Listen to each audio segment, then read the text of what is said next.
On a l'habitude de penser qu'une femme ne peut obtenir du pouvoir dans un monde d'hommes que de deux manières.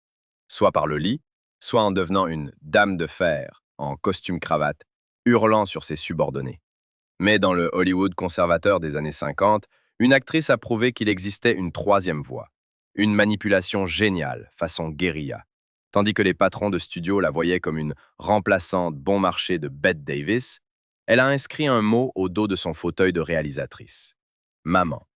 Elle s'approchait des travailleurs endurcis du studio, éclairagistes et caméramen, battait des cils et demandait d'aider maman. Les hommes pensaient sauver une femme fragile, mais en réalité, ils construisaient sans le savoir son empire.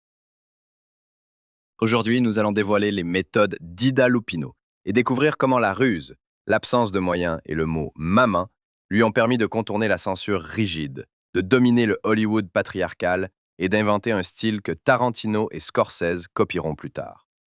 La machine hollywoodienne a créé Ida Lupino pour qu'elle soit une belle décoration. On la payait pour battre des cils, crier d'effroi devant les gangsters et porter des robes coûteuses. Dans les années 40, c'était considéré comme le summum de la carrière féminine au cinéma. Une femme pouvait être une star, une muse, un visage sur une affiche, mais pas une voix qui prend des décisions. Un mégaphone dans les mains d'une femme était perçu non pas comme un outil, mais comme une blague. Le cinéma était un territoire masculin, non par la loi, mais par un accord tacite. Mais personne n'a prévenu les producteurs que derrière ce visage de porcelaine se cachait un esprit calculateur de stratège et une âme de combattante des rues. Elle détestait être devant la caméra. Elle aspirait au pouvoir d'être derrière. L'histoire d'Ida Lupino n'est pas un récit de féminisme ou de lutte pour l'égalité. C'est un manuel de survie en territoire ennemi, écrit par une femme qui a appris à commander les loups en se faisant passer pour une brebis.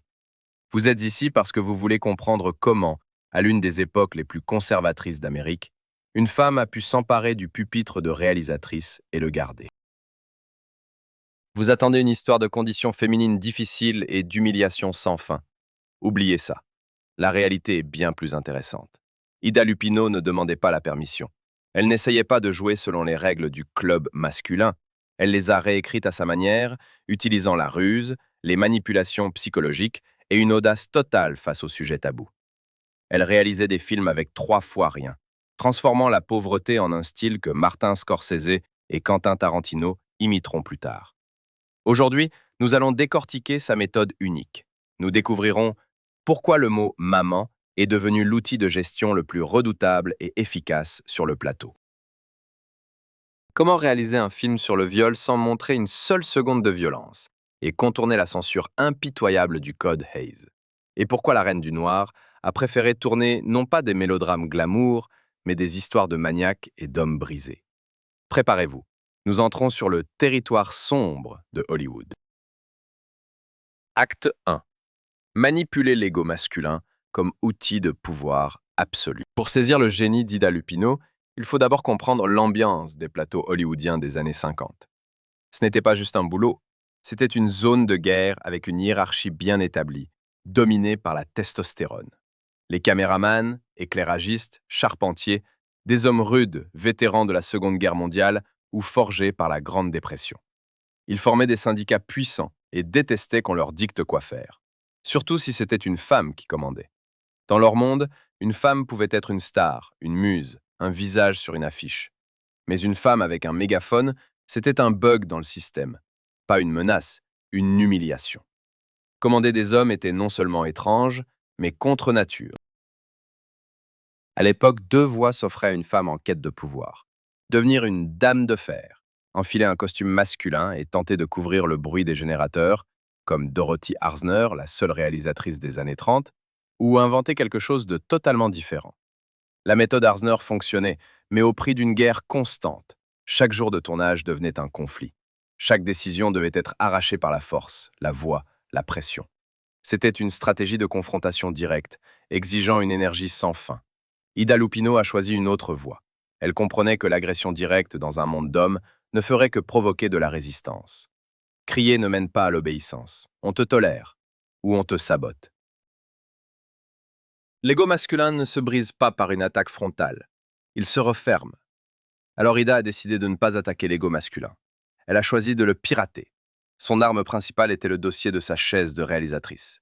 Il n'y avait pas son nom dessus. Pas de réalisatrice ou patronne, juste un mot, maman. Ce n'était pas un geste mignon ni une blague. C'était un calcul psychologique précis. Lupino a consciemment endossé le masque qu'on attendait d'elle, mais l'a rempli d'un contenu totalement nouveau. Elle arrivait sur le plateau non pas en dictateur, mais en maman, qui avait besoin de l'aide de ses garçons forts et intelligents. Dans une culture patriarcale, la mère est une figure intouchable. On ne peut pas rivaliser avec elle, on ne peut pas l'humilier. On ne peut pas lui désobéir sans briser un interdit intérieur. Au lieu de crier « Mettez la caméra ici et changez l'objectif pour un 50 mm », elle s'approchait de l'opérateur, le prenait par le bras et disait d'une voix douce, presque intime « Mon cher, j'ai un problème. Je n'arrive pas à comprendre comment capturer ce coin au mieux. Je pense que si tu faisais ça comme ça sauverait la scène. Qu'en penses-tu?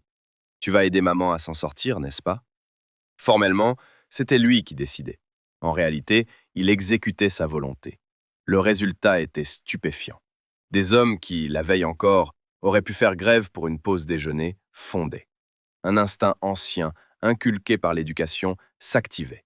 Femmes en détresse, femmes demandant protection. Ils pensaient que c'était eux qui sauvaient le film, que leur expérience et leur savoir-faire faisaient la différence.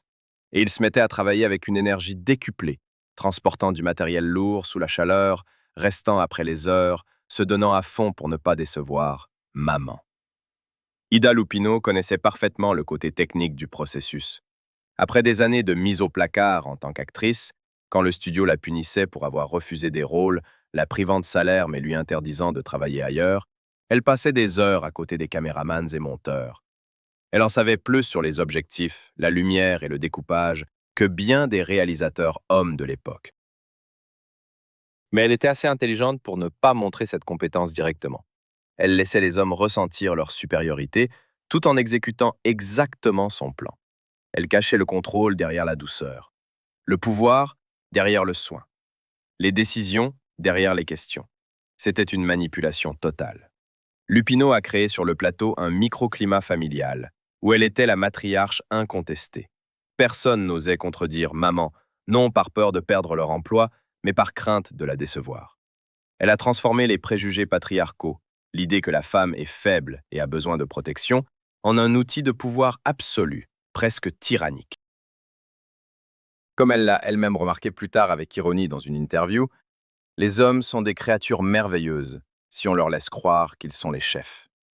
Mais ce théâtre n'était pas pour le contrôle en soi. Le contrôle de l'équipe n'était qu'un moyen. L'objectif principal était ailleurs.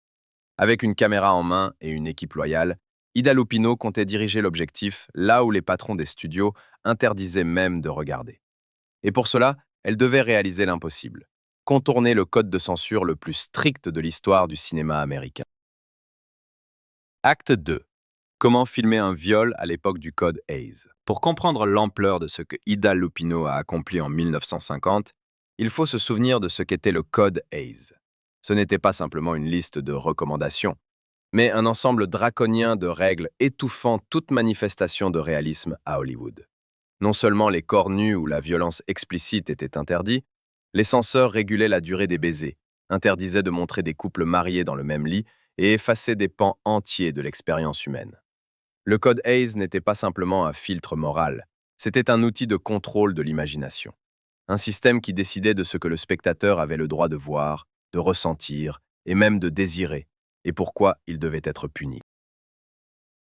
Il ne s'agissait pas tant d'interdire des scènes que de détruire le langage pour parler de la douleur. Si un phénomène n'a pas de mots, c'est comme s'il n'existait pas. Si vous voulez que je détaille comment ce système fonctionnait et qui il brisait, écrivez dans les commentaires un seul mot. Code. Le tabou le plus effrayant de ce système était le viol. Le mot lui-même était sur liste noire. Il ne pouvait être prononcé, écrit dans les génériques et encore moins représenté. Les studios évitaient ce sujet à des kilomètres, craignant les boycotts des ligues religieuses, les campagnes de presse et les sanctions financières. Si la violence sexuelle était sous-entendue dans l'intrigue, elle restait toujours hors champ, devenant une allusion floue. Dans ces histoires, la femme n'était pas un être humain, mais une fonction, un prétexte à la vengeance, un déclencheur de la colère masculine, un outil narratif. Mais Ida Lupino a décidé de faire un film précisément sur ce sujet. Ne pas suggérer, ne pas contourner, mais faire du traumatisme le thème central du film. Le film s'appelait Outrage. Outrage. Même ce mot était un euphémisme forcé. Il était impossible de nommer le film directement.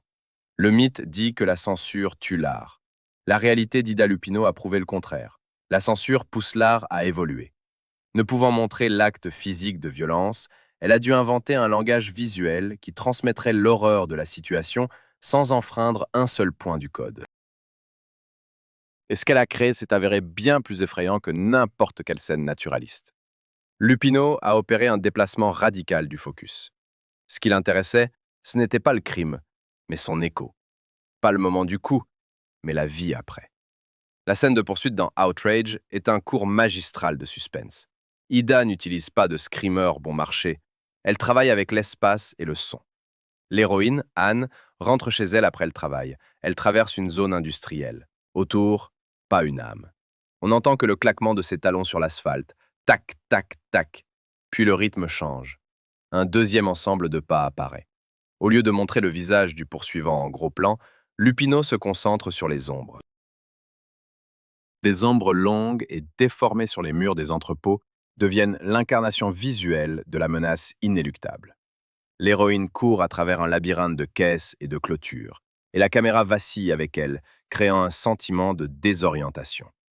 On n'observe pas la victime de l'extérieur, on se retrouve à l'intérieur de son corps.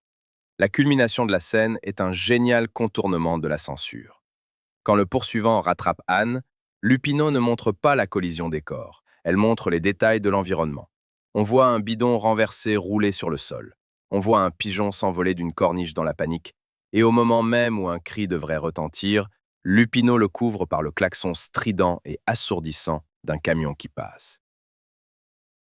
Ce son n'est pas juste un procédé, c'est un verdict. Le klaxon étouffe le cri, comme la société étouffe la douleur des autres. Le monde continue d'avancer, sans s'arrêter, tandis qu'on brise une personne dans une ruelle. Le spectateur ne voit pas la violence, mais son cerveau, stimulé par ces métaphores, complète le tableau de lui-même. Et l'imagination humaine, comme le savait Ida, est toujours plus effrayante que la réalité. En déplaçant le focus de l'acte physique, qui dans le cinéma masculin se transforme souvent en exploitation ou même en érotisation cachée de la violence, Lupino a obtenu un effet psychologique unique. Outrage est devenu un film non pas sur l'honneur bafoué, mais sur le traumatisme, sur ce qui se passe après. Le film montre comment Anne, après avoir subi la violence, sursaute au moindre contact de son fiancé. Comment les sons ordinaires de la ville déclenchent des crises de panique. Comment le monde, qui hier était familier, se transforme aujourd'hui en champ de menaces. Lupino a en fait réalisé un film sur le trouble de stress post-traumatique, des décennies avant que ce terme n'entre dans le langage courant. Tandis que les réalisateurs masculins utilisaient la violence comme un mécanisme narratif pour lancer une histoire de vengeance, Ida Lupino explorait la psyché brisée de la victime. Elle montrait que le crime ne se termine pas quand le criminel disparaît du cadre. Outrage est devenu la preuve de son principal principe de réalisation. Ce que tu caches dans l'ombre effraie plus que ce que tu exposes à la lumière. Elle a transformé les contraintes en une loupe pour les émotions. Mais si dans Outrage, Ida Lupino explorait la peur féminine, dans son travail suivant, elle a décidé de s'aventurer sur un territoire considéré comme la propriété exclusive des hommes. Elle a décidé de réaliser un film noir. Sans compromis, sans adoucissement. Acte 3. The Hitchhiker. Le premier vrai film noir réalisé par une femme. Dans les années 50, il y avait une division tacite du travail. Les hommes réalisaient des westerns et des films noirs. Les femmes, si on leur permettait de réaliser, se cantonnaient aux mélodrames sur les cœurs brisés et les drames familiaux. On pensait que la psyché féminine était trop fragile pour la brutalité et que le regard féminin ne pouvait pas saisir la dure vérité du monde masculin. Le genre noir était considéré comme le summum de la masculinité. Des rues poussiéreuses, des armes à feu, des hommes silencieux qui encaissent sans se plaindre. Ida Lupino a pris ce stéréotype, l'a chargé dans un revolver 38 et a tiré à bout portant, en sortant le film The Hitchhiker, le passager clandestin. C'était le premier film noir classique de l'histoire réalisé par une femme. Et elle y a fait le geste le plus audacieux qu'on puisse imaginer. Elle a complètement éliminé les femmes du cadre. Pas de femme fatale, pas d'épouse dévouée, pas d'intrigues amoureuses. Tout le casting se résume à 3 hommes enfermés dans une boîte de conserve au milieu d'un désert brûlé par le soleil. Ce choix n'était pas simplement formel, c'était un démontage du genre. Le noir traditionnel tournait autour de la femme comme source de danger, la femme fatale, la séductrice, la destructrice du destin masculin. Ida Lupino a jeté cette béquille. Elle n'était pas intéressée par la perfidie féminine. Elle s'intéressait à la vulnérabilité masculine. L'intrigue est simple et effrayante. 2 amis partent pêcher, prennent un autostoppeur qui se révèle être un tueur en série en fuite. Une simple erreur, et le monde familier s'effondre. Ida Lupino ne romantise pas le criminel. Et elle ne fait pas des victimes des héros. Son méchant, Emmett Myers, est basé sur le vrai maniaque Billy Cook, qui a terrorisé l'Amérique quelques années avant le tournage du film. Lupino lui a donné un détail physique terrifiant. Un de ses yeux était paralysé et ne se fermait jamais. Même dans son sommeil, ce regard mort restait ouvert. Ce n'était pas un effet pour l'effet, c'était une violence visuelle. Les captifs ne peuvent pas se détendre une seconde. Même le sommeil n'apporte pas de répit.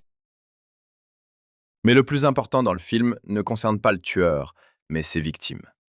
Ida Lupino démolit méthodiquement le mythe du dur à cuire américain. Sous la menace d'une arme, ces héros, des ouvriers ordinaires, ne réalisent pas d'exploits, ne lancent pas de répliques spirituelles et n'inventent pas de plans de sauvetage géniaux. Ils transpirent, ils paniquent, ils se disputent, ils sont prêts à se trahir pour une chance de survivre. Dans le cinéma masculin de l'époque, la peur était généralement masquée par la bravade. Chez Lupino, la peur est le personnage principal. Elle observe les hommes avec une curiosité froide, presque clinique, comme un entomologiste qui étudie le comportement des insectes sous verre. Elle les dépouille de leur armure protectrice de masculinité et les laisse seuls avec leur corps, tremblants, en sueur, craqués. Techniquement, le film était un chef-d'œuvre de minimalisme. Le budget était dérisoire, et Lupino a encore une fois transformé les défauts en atouts. La majeure partie du film est tournée à l'intérieur d'une voiture. La caméra est souvent placée sur la banquette arrière, enfonçant littéralement le spectateur dans l'espace entre les personnages. Nous ne sommes pas des observateurs, nous sommes le 4e passager, impuissant. Le désert à la fenêtre ne ressemble pas à un espace de liberté. Entre les mains de Lupino, il devient un autre piège. L'horizon infini n'offre aucun espoir. Il souligne qu'il n'y a nulle part où fuir. Lupino utilise le soleil comme un outil de pression. La lumière ne sauve pas, elle épuise. Elle efface les ombres, privant les personnages de la possibilité de se cacher. Dans ce noir, il n'y a pas de romantisme nocturne habituel. Tout se passe en plein jour, au vu et au su de tous, et c'est encore plus effrayant. Le film The Hitchhiker a prouvé qu'Ida Lupino maîtrisait le suspense aussi bien qu'Hitchcock. Mais si Hitchcock jouait avec le spectateur, transformant la peur en un jeu intellectuel, Lupino agissait autrement. Elle frappait avec des faits. Son cinéma est sec, dur et sans consolation. Il n'offre pas de catharsis. Il laisse le spectateur dans le même état que les héros, épuisé et vidé. Avec ce film, Ida Lupino a montré à Hollywood une vérité simple et désagréable. Pour réaliser le film le plus masculin de l'année, il n'est pas nécessaire d'être un homme. Il faut avoir le courage de regarder la peur sans phare. Cependant, ce triomphe n'était qu'une facette de son histoire. Pour comprendre d'où venait son sang-froid et son désir de briser les règles du genre, il faut revenir en arrière, là d'où elle s'est échappée. Dans cette cage dorée qu'Hollywood avait construite pour elle-même. Acte 4. La prison de la beauté. Pourquoi la Bette Davis des pauvres a renoncé à son visage millionnaire? Pour comprendre pourquoi Ida Lupino s'est lancée à corps perdu dans le monde poussiéreux et enfumé de la réalisation, il faut regarder l'endroit qu'elle a quitté. Elle a quitté le sommet du monde. Dans les années 40, Ida Lupino était une actrice en vogue à Hollywood. Elle avait un contrat exclusif avec Warner Bros., un salaire élevé et un flux constant de rôles. Elle tournait avec les plus grandes stars de l'époque et apparaissait régulièrement à l'écran. De l'extérieur, cela ressemblait à un conte de fées. De l'intérieur, c'était une cellule de haute sécurité. Pour le studio, elle n'était pas une personne, mais un actif. Un visage à exploiter tant qu'il se vendait. Dans les coulisses de Warner Bros., Elle avait hérité d'un surnom humiliant, la Bette Davis des pauvres. Les patrons ne voyaient en elle qu'un substitut. Si un rôle nécessitait une crise de nerfs, de la folie ou une scène dramatique intense, et que Betty Davis était occupée ou refusée, le scénario atterrissait chez Lupino. Elle héritait des rôles de petites amies de gangsters, de psychopathes, de femmes au bord de la rupture, des personnages qui criaient, souffraient et mouraient magnifiquement au troisième acte. Ce n'était pas un choix, c'était une chaîne de montage. Le mythe veut que les actrices du Hollywood doré étaient des divas capricieuses. La réalité d'Ida était différente. Elle était trop intelligente pour les rôles qu'on lui proposait. Elle lisait les scénarios et voyait des dialogues plats, des personnages en carton et des émotions prédéfinies. Et de plus en plus souvent, elle disait non au studio. À l'époque, refuser un rôle était un acte de guerre. Le système des studios possédait presque entièrement les acteurs. La désobéissance entraînait une sanction, la suspension. On privait l'acteur de salaire et on lui interdisait de travailler ailleurs. C'était un étau financier. Le studio comptait l'épuiser, la forcer à s'ennuyer, à s'appauvrir et finalement à ramper pour n'importe quel rôle. Jack Warner était persuadé de savoir comment briser cette actrice capricieuse. Mais il s'est trompé. Tandis que d'autres acteurs suspendus buvaient dans les bars, se plaignaient ou jouaient au golf, Ida Lupino retournait au studio. Mais pas dans la loge. Elle venait sur le plateau comme un fantôme. Elle s'asseyait dans l'ombre, loin des projecteurs, et regardait. Elle ne regardait pas les acteurs. Elle regardait ceux qui détenaient le vrai pouvoir. Elle observait pendant des heures les opérateurs régler la lumière, non pas pour la beauté, mais pour le contrôle du visage. Elle demandait au monteur pourquoi une scène était coupée ici et pas une seconde plus tard. Elle étudiait le langage des lentilles, les angles de caméra, le rythme du mouvement dans le cadre. Elle a commencé à comprendre l'essentiel. L'acteur est une matière. Le réalisateur est celui qui décide de ce que cette matière deviendra. Un acteur peut jouer la meilleure scène de sa vie et elle sera coupée. Un acteur peut être médiocre et le montage le rendra grand. Le pouvoir appartient à celui qui dit « action ». Et durant ces mois d'inactivité forcée, l'actrice Ida Lupino est morte. Et la réalisatrice est née. Elle a réalisé qu'elle détestait son beau visage, non par vanité, mais parce qu'il était une marchandise contrôlée par d'autres. Son corps appartenait au contrat, son image au studio, son temps à un emploi du temps étranger. Elle voulait reprendre le contrôle. Sa décision n'était pas impulsive, c'était un calcul froid. Quand le contrat avec Warner Bros. A pris fin, elle ne l'a pas renouvelé. À 30 ans, c'était considéré comme un suicide professionnel. Les agents se tapaient la tempe du doigt. Quitter la gloire et l'argent garanti, c'était sortir volontairement du jeu. Mais Ida Lupino savait déjà à quoi elle allait jouer ensuite. Elle échangeait son visage contre la caméra. Le confort contre le risque. La prison dorée contre l'inconnu. Et le prochain pas était le plus dangereux. Elle a décidé de ne pas chercher un nouveau maître. Elle a décidé de le devenir elle-même. Acte 5. Hollywood en mode guérilla. La compagnie de filmmakers et l'art de filmer sans un sou. Quand Ida Lupino a claqué la porte de Warner Bros., elle n'a pas simplement quitté le système des studios, elle a abandonné sa protection. Avec son mari, le scénariste Collier Young, elle a fondé une société de production indépendante au nom provocateur de simplicité, The Filmmakers. Ce n'était pas une tentative de rivaliser avec les grands studios, c'était une tentative de survivre hors de leur radar. Le mythe du cinéma indépendant prétend que c'est un espace de liberté. La réalité de la fin des années 40 était différente. L'indépendance signifiait la pauvreté. Les grands studios avaient des plateaux aussi vastes que des hangars d'aviation, des orchestres attitrés, des contrats avec les cinémas et une armée d'avocats. Ida Lupino avait ses économies, quelques contacts et la certitude qu'elle n'avait pas le droit à l'erreur. Chaque film était un pari total. Le manque d'argent est devenu une philosophie, pas un problème. Lupino a vite compris. Sans ressources, il faut être précis. Pas de luxe, pas de prise superflue, pas de scène au cas où. Elle a renoncé au plateau et a emmené la caméra là où le cinéma de studio n'allait presque jamais, dans la rue. Elle tournait dans de vrais appartements, de vraies chambres d'hôpital, des motels bon marché et des terrains vagues de Los Angeles. La caméra captait les fissures de la réalité, pas le glamour. Les enseignes réelles, les passants aléatoires, la lumière inégale entrait dans le cadre. Ce n'était pas une déclaration stylistique. C'était une décision forcée. Mais c'est précisément cela qui a donné à ces films une sensation documentaire impossible à recréer en studio. Les tournages ressemblaient souvent à des opérations spéciales. Pas de permis, pas de temps. L'équipe débarquait rapidement d'un van, tournait une scène en une ou deux prises et disparaissait avant l'arrivée de la police ou des propriétaires des lieux. Le principe était simple. Tourne et file. Chaque objet dans le cadre avait une utilité pratique. Les accessoires venaient de chez eux. Les acteurs portaient leurs propres vêtements ou ceux du dressing d'Ida. Les voitures étaient personnelles ou prêtées.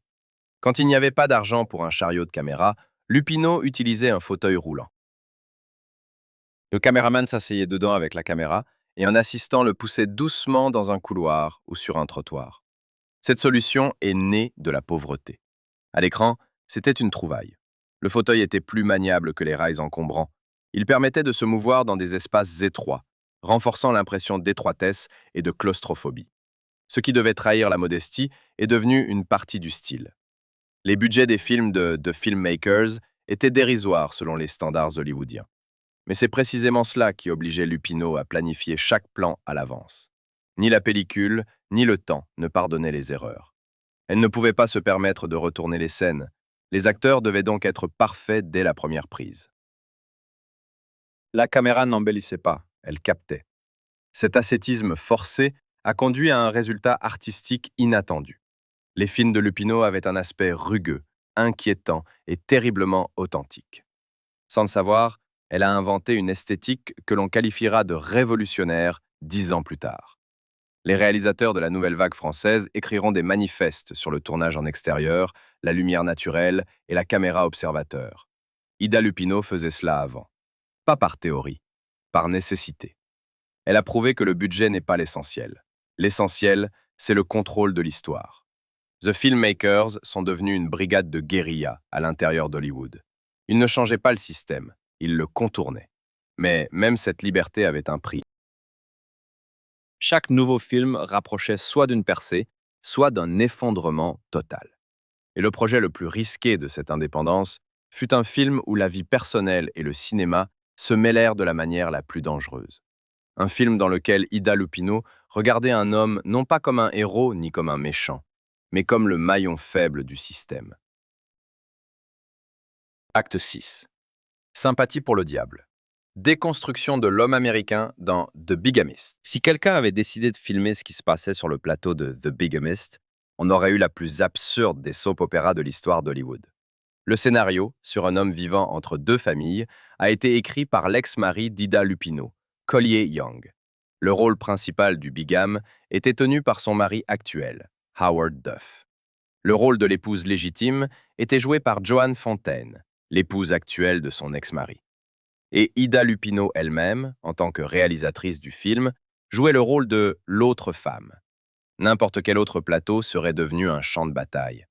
Ici, c'était le professionnalisme froid qui régnait. Ida Lupino a transformé ce nœud émotionnel, non pas en scandale, mais en outil. Elle a utilisé cette complexité personnelle comme une loupe pour le thème du film. La question centrale de The Bigamist était provocante, même selon les normes d'aujourd'hui. Et si le criminel n'était pas un monstre? Harry Graham n'est ni un prédateur, ni un manipulateur cynique. C'est un voyageur de commerce fatigué et solitaire, coincé entre attente et obligation. Il commet son crime non par méchanceté, mais par faiblesse. Ida Lupino fait ce que les réalisateurs masculins évitaient. Elle refuse le moralisme. Dans le cinéma de l'époque, les bigames étaient des méchants caricaturaux à démasquer et punir. Lupino tourne la caméra ailleurs. Ce n'est pas le péché qui l'intéresse, mais le mécanisme. Pourquoi un homme se brise-t-il? Harry doit être fort. Il doit être le pourvoyeur. Il n'a pas le droit de douter ou d'être fatigué. C'est cette pression qui devient la source de la catastrophe. Lupino brise aussi les archétypes féminins. Au lieu du schéma habituel femme, victime, maîtresse, tentatrice, elle inverse les pôles. L'épouse légitime est froide, rationnelle, absorbée par sa carrière, incapable de soutien émotionnel. La maîtresse est une serveuse fatiguée, discrète, offrant une chaleur humaine simple. Ce n'est pas une justification, c'est une dissection. Ida Lupino se filme sans la moindre tentative de glamour. Son personnage apparaît délavé, anxieux, déjà perdant. Elle sait qu'elle agit mal, mais ne peut s'arrêter. Dans The Bigamist, il n'y a presque pas de passion. Il y a de la fatigue, il y a de la solitude, il y a la peur d'être découvert. Les scènes clés du film ne sont pas des scandales, mais des pauses. Le silence dans le bus. Une conversation à une table bon marché. Des moments où les gens ne savent pas quoi dire. Lupino utilise la caméra comme avant, serré, sans air. Le héros est constamment coincé dans des espaces. Voiture, couloir, cabine téléphonique. Même la rue ne donne pas de sensation de liberté. La fin du film n'apporte pas de soulagement. Le tribunal ne semble pas être un triomphe de la justice, c'est une formalité. Quand on force Harry à expliquer son acte, il devient clair. Il ne peut pas formuler de raison. Et c'est là le diagnostic principal d'Ida Lupino. Le mal, dans son cinéma, naît non de la cruauté, mais de l'incapacité à parler de ses sentiments. Non du désir de détruire, mais de la peur d'être inutile. The Bigamist est devenu le film le plus radical de Lupino. Non pas parce que le sujet était tabou, mais parce qu'elle a refusé de donner au spectateur une position confortable. Elle ne justifie pas et n'accuse pas. Elle montre. Mais ce triomphe psychologique n'a été possible que parce que Lupino avait déjà appris à prendre le pouvoir en dehors des règles. Et pour la première fois, cela s'est produit non par ambition, mais par catastrophe. Pour comprendre comment Ida Lupino s'est retrouvée dans le fauteuil de réalisatrice, il faut revenir au moment où elle n'avait pas le choix. Acte 7. Le hasard devenu destin. Les grandes carrières commencent rarement avec un plan précis. Souvent, c'est une catastrophe. En 1949, Ida Lupino n'avait pas l'intention de devenir réalisatrice. Elle avait écrit le scénario du film Not Wanted, non désiré, et en était la productrice, confiant la réalisation au vétéran du cinéma muet, Elmer Clifton. C'était un geste de respect. À Hollywood, il y avait une hiérarchie, et Ida savait la respecter. Le projet était risqué dès le départ. Le film racontait l'histoire d'une mère célibataire, une figure que la société américaine des années 40 préférait ignorer. Ces femmes n'étaient pas condamnées publiquement, elles étaient simplement effacées. Le tournage a commencé sans incident, mais au bout de 3 jours, tout s'est effondré. Le réalisateur a eu une crise cardiaque massive sur le plateau.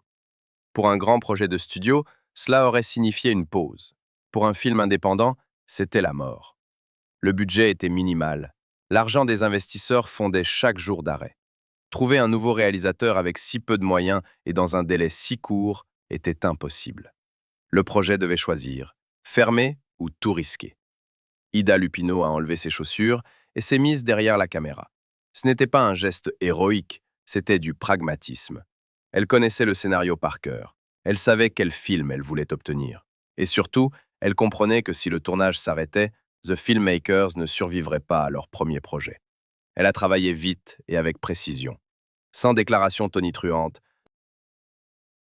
sans lutte pour les crédits. Son style était radicalement différent de celui de Clifton. Là où l'ancienne école préférait des plans statiques, théâtraux, Lupino a apporté du nerf et de la subjectivité. La caméra a commencé à respirer avec l'héroïne. Elle a refusé la distance. Le spectateur s'est retrouvé au cœur de l'histoire. Cela se ressent particulièrement dans les scènes d'accouchement. Lupino les a filmées non pas comme un miracle, mais comme une épreuve. Sans sentimentalisme, sans adoucissement. Elle a utilisé de véritables salles d'hôpital, des angles de prise de vue étranges, un focus flou et un son déformé. Tout contribuait à l'impression de solitude et de terreur corporelle. C'était un regard impossible à simuler. C'était un film réalisé par quelqu'un qui connaissait la peur de la vulnérabilité physique. Le film a été terminé à temps et respectait le budget. Il a rencontré un succès commercial. Et là, Ida Lupino a fait un geste qui décrit le mieux son caractère. Elle a refusé le crédit de réalisatrice. Dans les crédits du film Not Wanted, le réalisateur était Elmer Clifton. N'importe qui d'autre à sa place aurait exigé la reconnaissance. Ce serait le moment idéal pour un début retentissant. Mais Ida savait, Clifton était mourant. Si elle prenait le crédit, il perdrait son assurance maladie et ses dernières indemnités. Elle a choisi de rester dans l'ombre. Ce n'était pas de l'altruisme, c'était une compréhension du système. Elle savait, l'industrie connaissait déjà la vérité, et cela suffisait. Les rumeurs sur qui dirigeait réellement sur le plateau se sont répandues instantanément. À Hollywood, l'information circule plus vite que les crédits officiels. Ida Lupino a commencé à être perçue différemment. Pas comme une actrice avec des ambitions, mais comme une personne capable de maintenir un projet à flot. C'est ce début non officiel qui lui a ouvert la voie vers les films suivants. Mais avant que le système ne réalise qu'il avait fait une erreur, Ida Lupino s'était déjà affirmée en tant que réalisatrice. Elle est entrée dans la profession non pas parce qu'on le lui a permis, mais parce qu'au moment critique, personne d'autre n'était là pour prendre la responsabilité. Et à partir de ce moment, il n'y avait plus de retour en arrière. Acte 8. Psychologie du cadre. La claustrophobie comme effet spécial. Ida Lupino ne se contentait pas de raconter des histoires de gens en détresse, elle faisait ressentir physiquement cette détresse aux spectateurs. Alors que les réalisateurs des grands studios cherchaient l'ampleur, l'espace et l'effet, Lupino prenait le chemin inverse. Les panoramas et les décors majestueux ne l'intéressaient pas. Ce qui l'intéressait, c'était la pression. La pression de l'espace, la pression du cadre, la pression de l'impossibilité de sortir. Son style visuel se résume en un mot: piège. En partie, c'était dicté par la nécessité. Lupino tournait dans des décors réels et bon marché, appartements, motels, voitures. Elle ne pouvait pas repousser les murs comme dans les studios de la MGM, mais là où un autre réalisateur aurait vu une contrainte, Lupino voyait une métaphore. Ces personnages étaient toujours des otages, des rôles sociaux, des traumatismes, des circonstances. Et la caméra soulignait cette absence de liberté. Lupino aimait filmer à travers des obstacles. Dans ses films, le spectateur regarde souvent les personnages à travers des dossiers de lit, des rampes d'escalier, des chambranles de portes, des vitres troubles. Le premier plan est intentionnellement encombré. Il y a toujours quelque chose entre le spectateur et le personnage. On a l'impression d'espionner, et c'est précisément cela qui crée un sentiment de honte et d'anxiété. Le personnage ne souffre pas seulement, il souffre en cage. Dans The Hitchhiker, cette technique atteint son paroxysme. La caméra quitte rarement l'habitacle de la voiture. Elle est collée au plafond, aux portes, au corps des personnages. L'espace empêche de respirer. Même le ciel, lorsqu'il apparaît à l'écran, n'est pas perçu comme une liberté. Il ressemble à un couvercle lourd, pesant sur la voiture. Lupino filme la peur non pas par le visage, mais par le corps. Elle a baissé souvent la caméra en dessous du niveau habituel, vers les genoux, les chevilles, les mains. Elle pensait que le visage pouvait mentir, mais pas le corps. Les poings serrés, le tapotement nerveux du pied, les épaules voûtées l'intéressaient plus qu'un profil parfaitement éclairé. Dans The Bigamist, les dialogues résonnent souvent en arrière-plan. Pendant ce temps, la caméra scrute les mains du personnage, inerte sur ses genoux, ou son dos, courbé sous le poids du mensonge. Cela crée une sensation de fatigue physique, presque de douleur corporelle. La lumière et l'ombre dans ces films ne sont pas des ornements, ce sont des outils de pression. Les ombres chez Lupino ne sont pas romantiques. Elles n'ajoutent pas de mystère, elles pèsent, comme une grille de prison. Dans Outrage, les structures industrielles projettent des ombres qui tombent sur l'héroïne, comme des barreaux de cellules, avant même que sa vie ne se transforme réellement en emprisonnement. Lupino n'a pas peur de l'obscurité. Elle l'utilise comme un espace pour l'imagination du spectateur. Moins on montre, plus on imagine. Moins il y a d'air dans le cadre, plus la menace est palpable. Ce style, angoissant, serré, claustrophobe, est devenu sa signature. Il est né non pas de manifestes esthétiques, mais d'une économie forcée. Mais c'est précisément pour cela qu'il s'est avéré si précis. Lupino a prouvé que l'angoisse ne naît pas d'un monstre dans le placard, elle naît de la sensation que les murs se rapprochent lentement. Mais l'époque changeait, et ce Hollywood qu'elle avait appris à contourner commençait à disparaître. À la fin des années 50, le système des studios s'effondrait. Une nouvelle industrie émergeait, laissant peu de place à des figures comme Ida Lupino. Hollywood a de nouveau essayé de la pousser dehors, et Ida a de nouveau choisi de contourner plutôt que de reculer. Acte 9. Zone crépusculaire, où l'exilé trouva un nouveau foyer. À la fin des années 50, Hollywood avait changé à jamais. Le système des studios contre lequel Ida Lupino avait appris à survivre s'effondrait. Mais sur ces ruines ne poussait pas un jardin de liberté, mais une nouvelle machine, encore plus froide. Le grand cinéma devenait de plus en plus coûteux, les risques plus élevés, les producteurs plus prudents. Et dans cette nouvelle logique, il n'y avait pas de place pour une femme réalisatrice, tournant des films sombres et bon marché sur le traumatisme, la peur et la faiblesse. Ida Lupino ne rentrait plus dans l'équation. Hollywood ne lui déclarait pas la guerre, il fermait simplement les portes. Pour n'importe quelle autre star, cela aurait signifié la fin. Mémoire, rares interviews, disparition lente. Mais Ida Lupino était pragmatique. Si les cinémas n'avaient plus besoin d'elle, elle se dirigeait là où les snobs des studios regardaient avec mépris, vers la télévision. À la fin des années 50, la télé était considérée comme un cimetière des éléphants. Un endroit où allaient ceux qui n'avaient pas résisté au grand écran. Un tapis roulant rapide, un statut bas, aucun auteur. Pour Lupino, c'était une bouée de sauvetage. La télévision n'avait pas besoin de génie, mais de professionnels. De gens capables de tourner vite, à moindre coût et sans drame. De ceux qui pouvaient faire une scène avec 3 murs et 2 acteurs. Ida Lupino était la candidate idéale. Elle est devenue peut-être la réalisatrice la plus productive de la télévision américaine des années 60.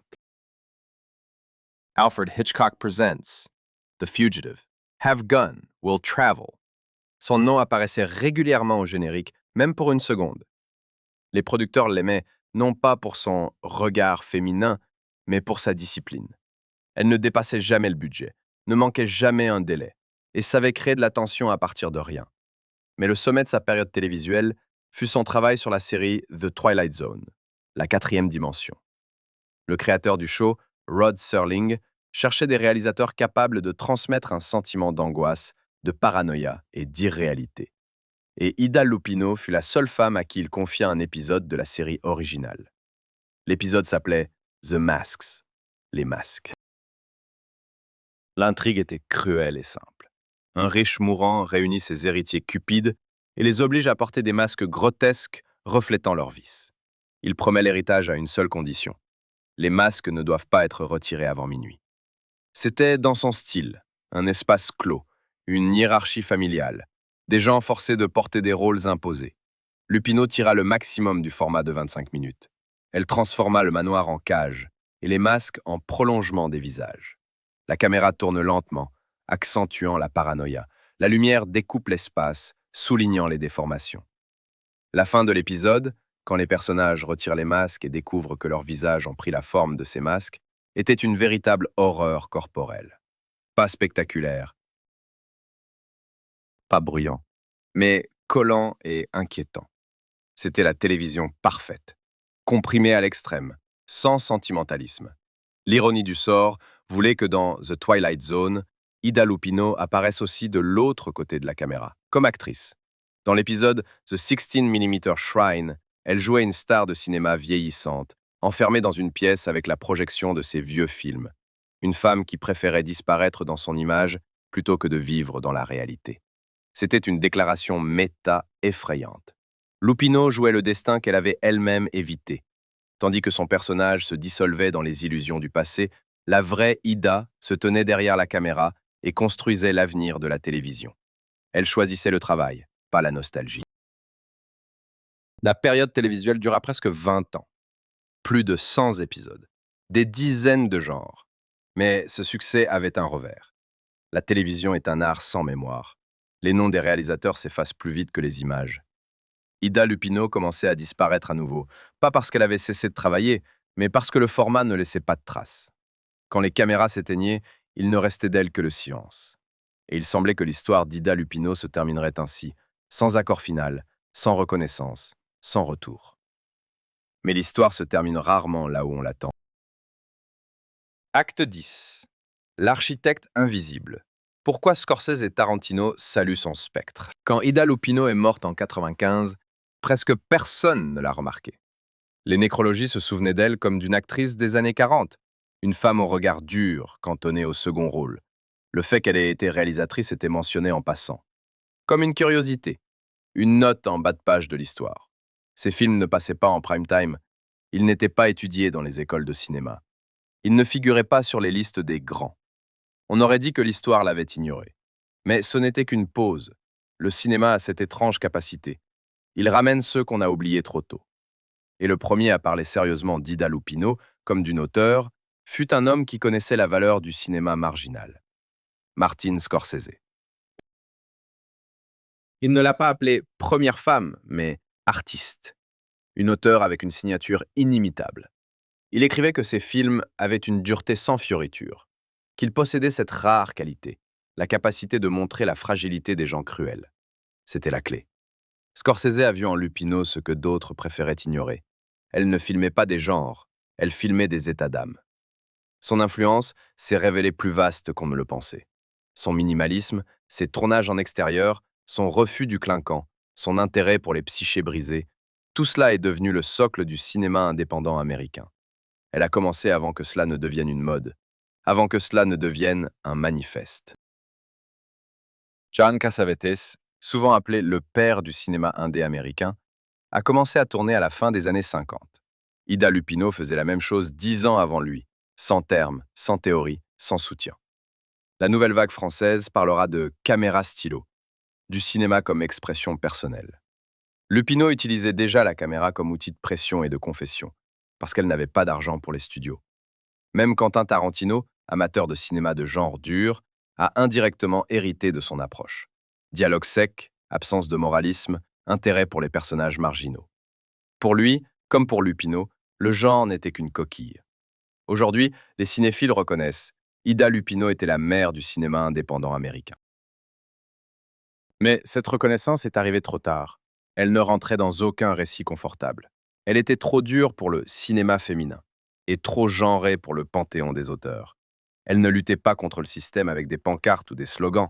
Elle travaillait simplement. Et c'est peut-être pour cela qu'on l'a oubliée. L'histoire aime les gestes bruyants et les mythes simples. Ida Lupino n'a offert ni l'un ni l'autre. Elle ne se disait pas féministe. Elle ne réclamait pas de reconnaissance. Elle n'expliquait pas qu'elle faisait l'histoire. Elle faisait du cinéma. Son héritage n'est pas dans les slogans, mais dans la méthode. Elle utilisait les contraintes comme ressources. Elle transformait la censure en langage. Elle faisait du contrôle une forme de survie. Ida Lupino n'a pas brisé le plafond de verre avec sa tête. Elle l'a démonté pour en faire des lentilles pour ses caméras. Et à travers ces lentilles, nous voyons toujours le monde tel qu'elle le voyait, cruel, étroit, mais plein d'une vie désespérée et palpitante. C'est pourquoi ces films n'ont pas vieilli. Ils ne parlent pas d'une époque, ils parlent de pression. Et la pression, on le sait, ne disparaît jamais. Son héritage est aujourd'hui plus vivant que les blockbusters clinquants des années 50, qui ont raflé des Oscars à l'appel. Pourquoi? Parce que les blockbusters ont vieilli, ils étaient trop liés à la morale de leur temps. Les films de Lupino, sur la peur, la solitude, la violence et l'ambiguïté morale, n'ont pas pris une ride. Elle a prouvé qu'une femme réalisatrice n'est pas obligée de faire du cinéma féminin, au sens péjoratif du terme, sur les fleurs et les mariages. Elle peut faire du cinéma dur, inconfortable et effrayant. Elle peut plonger dans l'âme masculine plus profondément que les hommes eux-mêmes. L'histoire d'Ida Lupino n'est pas juste la biographie d'une femme à succès, c'est un manuel de guérilla contre la réalité.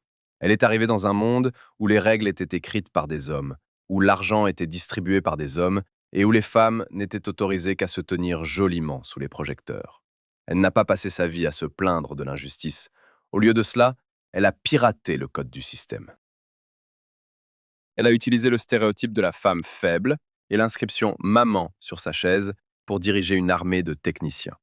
Elle a utilisé l'absence d'argent comme procédé stylistique, créant le genre du réalisme noir.